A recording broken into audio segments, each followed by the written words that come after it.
অবশেষে সার্থকের নাটক হাতে নাতে ধরা পড়ে গেল স্রোতের সামনে। হ্যাঁ বন্ধুরা, ভিডিওতে লাইক দিয়ে দেখতে থাকুন। স্রোতকে যখন আশীর্বাদী অনুষ্ঠানের জন্য সার্থকের বাবা স্রোতকে বাড়ি পাঠিয়ে দেয়, ঠিক সেই সময় সার্থক আর নিজেকে আটকে রাখতে না পেরে নিজের নাটকীয়তা ছেড়ে সার্থকের বাবাকে বলতে থাকে যে বাবা, আমাদের না নিমন্ত্রণ ছিল স্রোতের আশীর্বাদী অনুষ্ঠানে, চলো বরঞ্চ আমরা সেখানেই যাই। তখন সার্থকের বাবা বলতে থাকে, কেন সার্থক, তোমার না অসুস্থতা হয়ে গিয়েছিল, তুমি হঠাৎ করে এতটাই অসুস্থ হয়ে পড়েছে যার ফলে কিনা তোমাকে হসপিটালাইজ করতে হলো, তাহলে তুমি এখন হঠাৎ করে সুস্থ হয়ে গেলে? তখন এই কথা বলা মাত্র সার্থক বলতে থাকে, বাবা তোমার যদি যাওয়ার হয় তাহলে চলো, নয়তো এখানেই থেকে যাও। তখন এই কথা বলা মাত্র সার্থকের বাবা বলতে থাকে, আমি বেশ বুঝতে পারছি যে তোমার মনের মধ্যে কতটা অস্থিরতা তৈরি হয়েছে, কিন্তু তা সত্ত্বেও তুমি যখন মুখে প্রকাশ করবে না তাহলে আমিও তোমাকে প্রেশারাইজ করবো না।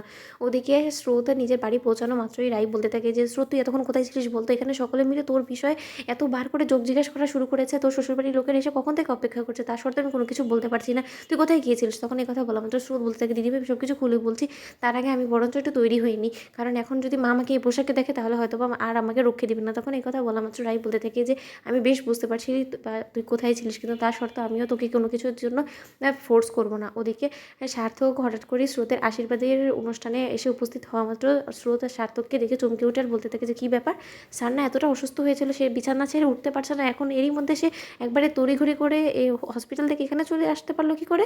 ওদিকে স্রোতকে ওর শ্বশুরবাড়ির লোকেরা যখন গিফটগুলো দিতে থাকে, ঠিক সেই সময় সার্থক ওর বাবাকে বলতে থাকে যে আচ্ছা বাবা, তোমার কি মনে হয় স্রোতের সব দায় দায়িত্ব এই ছেলেটা নিতে পারবে? দেখেছো কীরকম হ্যাংলার মতন দেখতে এই ছেলেটা, ওর মধ্যে কী এমন গুণ পেলো স্রোত যে যার ফলে কিনা ওর কাছে নিজের গোটা জীবনটা এরকম করে কাটানোর জন্য রাজি হয়ে গেলো এক দেখাতেই? তখন এই কথা বলার মতো সার্থকের বাবা বলতে থাকে, শোনো, ভালোবাসা এমন একটা অনুভূতি যেটা হয়তো বা বলে প্রকাশ করা যাবে না, আর যে ভালোবাসাটা কখনো বোঝানোর চেষ্টাই করেনি তাকে ভালোবাসা বুঝিয়েও লাভ নেই। তখন এই কথা বলা মাত্র সার্থক বলতে থাকে, ভালোবাসা না ছাই, এরই মধ্যে দুদিন দেখা মাত্রই এই লোকটার প্রেমে পড়ে গেলো স্রোত, আর সেটা আমাকে বিশ্বাস করতে হবে মোটেও না। আমি এতটুকু খুব ভালো করে জানি যে হয়তো বা স্রোতের গোটা পরিবার মিলে ওকে ফোর্স করেছে বিধায় ও এই বিয়ে করার জন্য রাজি হয়েছে, নয়তো বা আমি এতটুকু অন্তত খুব ভালো করেই জানি যে স্রোত আর যাই হোক না কেন ও আমাকে ছাড়া কোনোদিনও অন্য কারো হওয়ার কথা ভাববেও না। তখন এই কথা বলা মাত্র সার্থক নিজে নিজে বলতে থাকে, আচ্ছা আমি এসব কথা কেন বলছি?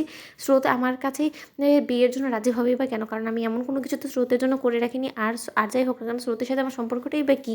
ওদিকে রাই বলতে থাকি যে একটু একটু করে বরফ যে গলতে শুরু করেছে সেটা আমি খুব ভালো করেই বুঝছি, কিন্তু তোমরা যখন দুজনে মিলে ইচ্ছে করে নিজেদের বরফটাকে শক্ত করে রাখার চেষ্টাই করেছো, তাহলে বরঞ্চ করো, সেরকমটাই থাকুক, তোমাদের কথাটাই আমি রাখবো। ওদিকে স্রোতের হবু বরের সাথে স্রোতকে একসাথে দাঁড় করিয়ে যখন ছবি তোলে, ঠিক সেই সময় সার্থক মাঝখানে গিয়ে দাঁড়িয়ে পড়ে আর বলতে থাকে যে না দিদিভাই, কোনো কিছু মনে করবে না, আসলে ও তো আমারও স্টুডেন্ট, তাই আমারও ওর সাথে একটা সেলফি নেওয়ার ছিল, তাহলে অন্তত আমি বলতে তো পারবো কলেজে গিয়ে যে না ওর নেমন্তন্নতে আমি এসেছিলাম। তখন এই কথা বলা মাত্র স্রোতকে জড়িয়ে ধরে সার্থক সেলফি তুলে, ঠিক সেই সময় রাইয়ের মা বলতে থাকে, এই ছেলেটাকে তো চিনলাম না, রাই কে? তখন রাই বলতে থাকে, ও প্রফেসর স্রোতের। কেন মা, তুমি জানো না? তো বন্ধুরা, ভিডিওটি ভালো লাগলে লাইক শেয়ার করে সাবস্ক্রাইব করতে বলুন।